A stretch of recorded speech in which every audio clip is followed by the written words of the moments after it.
जिनके साथ मिलकर उन्होंने परिवार पार्टी को तोड़ने का षड्यंत्र रचा, उनकी चिंता वहाँ के लिए होनी चाहिए। मेरी चिंता करने के लिए पार्टी के तमाम कार्यकर्ता हैं और हम लोग भाई उस दौर से बहुत आगे निकल चुके हैं। हाल ही में लोक जनशक्ति पार्टी के सांसद पशुपति पारस ने एक प्रेस कॉन्फ्रेंस के दौरान सांसद चिराग पासवान को अपना भतीजा मानने से इनकार कर दिया था। चाचा के द्वारा इस तरह के दिए गए बयान के बाद सांसद चिराग पासवान काफी आहत नजर आए। आज जब दिल्ली से पटना आगमन के दरमियान जब एयरपोर्ट पर पत्रकारों ने इस संबंध में सवाल किया तो बातचीत के क्रम में उनके चेहरे पर यह दर्द साफ साफ झलक उठा। चिराग पासवान ने कहा कि उन्होंने कभी मुझे अपना नहीं माना, उनके पास कई जिम्मेदारियां हैं, उनको निभाने की बजाय वे लगातार हमारे बारे में उल्टा सीधा बयान दे रहे हैं। वहीं सूरजभान सिंह के सवाल पर उन्होंने साफ तौर पर कह दिया कि उन्होंने ही पार्टी को तोड़ा है, अब जहां हैं उनकी चिंता करें। लगातार महागठबंधन से आपको ऑफर मिल रहा है कि चिराग पासवान हमारे साथ आ जाए।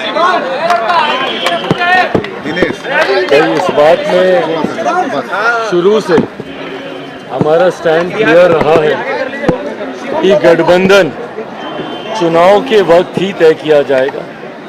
जब चुनाव समीप आएंगे उसी वक्त ये तय किया जाएगा कि लोक जनशक्ति पार्टी रामविलास किस गठबंधन का हिस्सा है। तब तक हम लोग की प्राथमिकता पार्टी के संगठन को मजबूत करना, जनता के बीच जाना, अपने जनाधार को बढ़ाना, इसी प्राथमिकता के ऊपर फिलहाल पार्टी का ध्यान केंद्रित है और उसी पर हम लोग अभी काम कर रहे हैं। तो सूरजभान सिंह कह रहे हैं कि अगर 24 में चाचा भतीजा एक नहीं होते हैं तो दिक्कत बहुत होगी। कल एक बयान दिया है और कहा है कि अगर चिराग पासवान और पशुपति पारस एक साथ नहीं आते हैं तो बहुत ही दिक्कत हो जाएगी।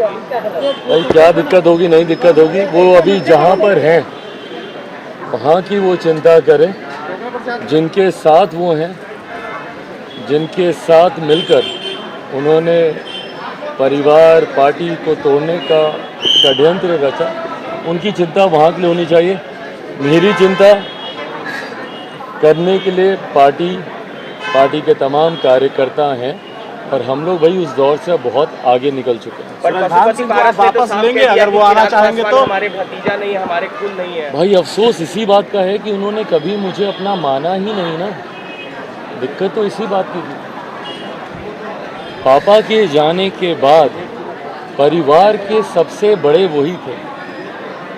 ईमानदारी से मुझे बताइए, अगर उन्होंने मुझे अपना माना होता, अगर उन्होंने मुझे अपना बेटा माना होता, भतीजा माना होता, तो क्या पापा के जाने के बाद वो मेरे साथ ऐसा करते? अगर मैं उनका अपना बेटा होता तो क्या वो ऐसा करते?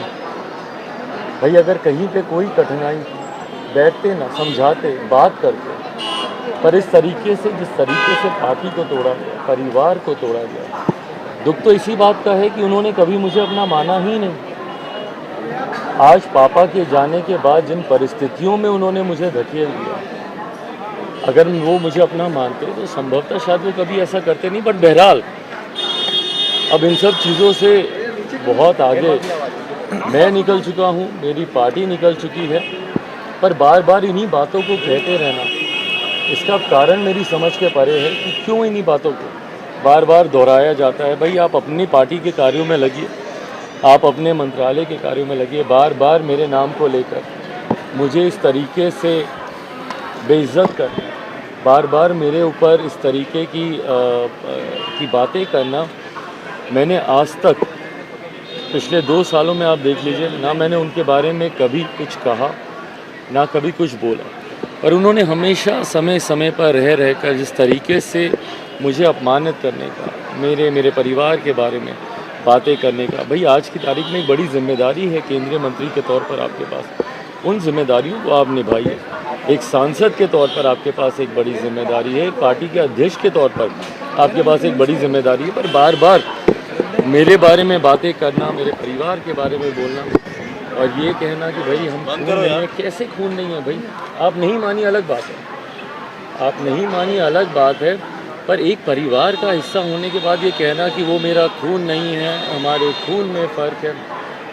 भाई आप मेरे पिता के भाई हैं ना, इसको तो कोई नहीं झुटला सकता। आप मुझे अपना भतीजा माने नहीं माने, पर आप मेरे पिता आदरणीय रामविलास पासवान जी के भाई हैं और इस तरीके से कहना कि वो मेरा खून नहीं है, मैं उससे अपना भतीजा नहीं मानता, गलत है। पर ठीक है, उनकी नीतीश सोच कुमार है। एक बार फिर नीतीश से कुमार दिल्ली भी गए हैं दौरे और पर हैं। विपक्ष के तमाम बड़े नेताओं से मुलाकात भी करेंगे। करें, अच्छी बात है, अच्छी बात है। ये प्रयास वो कई बार पहले कर चुके हैं। देखिए, इस बात को स्पष्ट मैं पहले भी कर चुका हूँ मुख्यमंत्री नीतीश कुमार जी से, विपक्ष एकजुट हो जाए ये असंभव है।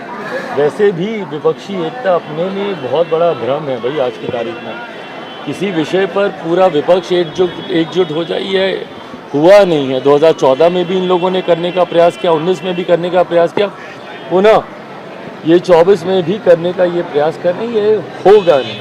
और ऐसे में मुख्यमंत्री नीतीश कुमार जी से तो ये असंभव है भैया। हम बार बार कह चुके हैं कि कई ऐसे वरिष्ठ बड़े नेता हैं विपक्ष में जिनकी पार्टी बड़ी है, जिनका दल बड़ा है, ऐसे में कोई 40 विधायक वाले को अपना नेता माने, ये होगा नहीं। और दूसरा, किस मॉडल के साथ वो जा रहे हैं। बिहार में आज की तारीख में जो परिस्थिति है, जलते हुए बिहार को छोड़कर अपने प्रधानमंत्री बनने के ख्वाब को वो पूरा करने का उनके पास इतनी फुर्सत नहीं है कि बगल में भाई शास्त्री नगर है वहाँ पे चले जाए। वहाँ पे लोग किस बदहाली में जी रहे हैं उनको देखने की फुर्सत मुख्यमंत्री नीतीश कुमार जी के पास नहीं है। पर अपने प्रधानमंत्री बनने के सपने को पूरा करने के लिए यहाँ पर लोगों को जलता हुआ छोड़कर वो दिल्ली भागे गए। तो ये प्राथमिकता इनकी दर्शाती है। ये दर्शाता है कि मुख्यमंत्री नीतीश कुमार जी के सामने उनकी व्यक्तिगत महत्वाकांक्षाओं के अलावा बिहार या बिहारियों की उम्मीद पर खड़ा उतरना कोई मायने नहीं रखता।